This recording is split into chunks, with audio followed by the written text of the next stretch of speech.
All right, let's talk about something you've probably heard before, that the first $100,000 you save is by far the hardest part of the journey. And you know what? It's 100% true.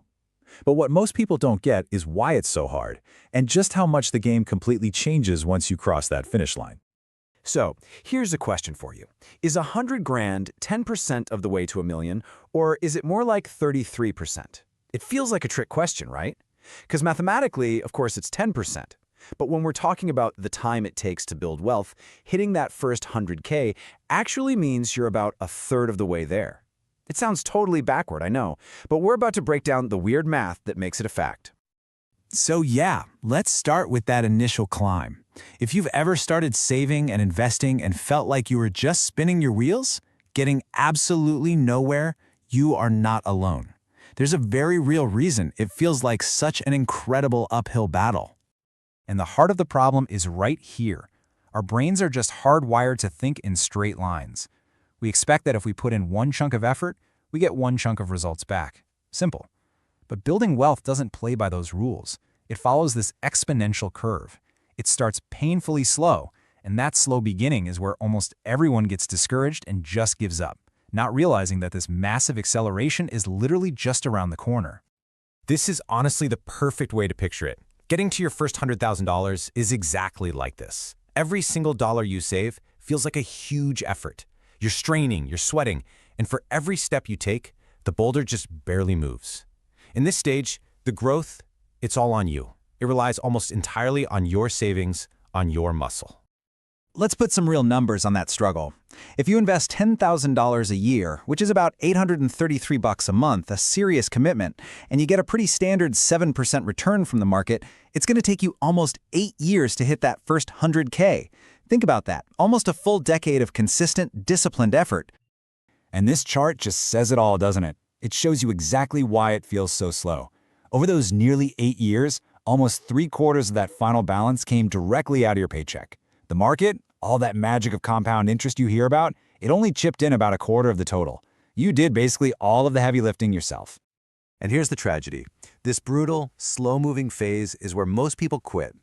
They get frustrated after a few years of seeing slow progress, and they just stop. They don't realize they are standing right on the edge of a massive change, literally inches away from the tipping point.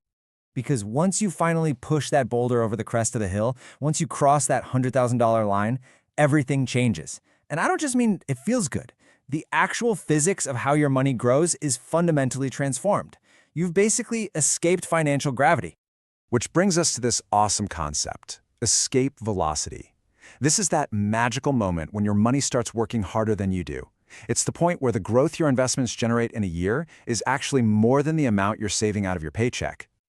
And this timeline just shows the acceleration perfectly. Remember that first grueling 7.8 years to get to the first 100K? Well, the second 100K only takes about 5 years. And the third? That drops to under 4. The gaps just keep getting shorter and shorter. And that is why we say 100K is a third of the way there, in time.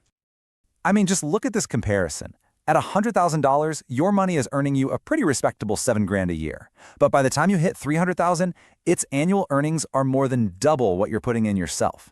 Your portfolio officially has a higher paying job than your savings habit. To put that into perspective, with a 7% return, a $300,000 portfolio is bringing in $21,000 a year. That is like having a full-time minimum wage employee working for you, around the clock. They never sleep, never take a vacation, and never call in sick. You're not just a saver anymore. You're the manager of a little army of capital. But you know, this whole transformation isn't just about the math and the spreadsheets. Hitting this kind of milestone fundamentally changes how you feel, how you think, and how you operate in the real world. It comes with a massive psychological payoff. This quote right here really just nails it. When you have no savings, you're so often forced to say yes. Yes to a bad boss, yes to a job you hate, yes to an opportunity you know isn't right for you.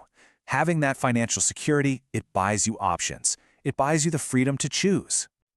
People often call this walking away money. It gives you the confidence to go into a salary negotiation and ask for what you're really worth, because you're not terrified of the outcome. It's the safety net that lets you take a smart risk, like maybe starting a side business or taking a lower-paying job that has way more long-term potential. It completely shifts your career choices from being driven by need to being driven by opportunity. Okay, so if this first 100K is the gateway to all this amazing stuff, the big question is, how do we get there faster? How do we shorten that brutal 8-year slog? Well, the answer lies in a really specific and focused strategy. Here's the thing. Since we know that compound interest is basically sleeping on the job during this first phase, we can't rely on it to help us. The only real variable you have control over is how much you save. So you have to apply what we call brute force, aggressively and strategically using your own money to do all the work. And here's the 3-step plan. First, you have to widen the gap. That means as your income goes up over the years, you keep your lifestyle the same. You live on what you used to make and you invest the difference. Second, you attack the big 3, your biggest expenses: housing, transportation, and food. A little cut bare goes a long way. And third, and this is key, automate everything. Set up automatic transfers for the day after you get paid. If you never even see the money in your checking account, you can't spend it. I'm not going to sugarcoat it. Reaching that first $100,000 is, without a doubt, the most difficult thing you will do on your financial journey. It takes serious discipline and a lot of patience. But it's so important to remember that you're not just stacking up cash, you are pushing that boulder over the hill. And once you get it to the top, the whole dynamic shifts. The wind will finally be at your back. So I'm going to leave you with this one question, just to kind of reframe how you think about all this. The next time you put money aside, ask yourself, are you just saving money? Or are you building a machine? A machine that once it's built, will start working for you, building your wealth all on its own.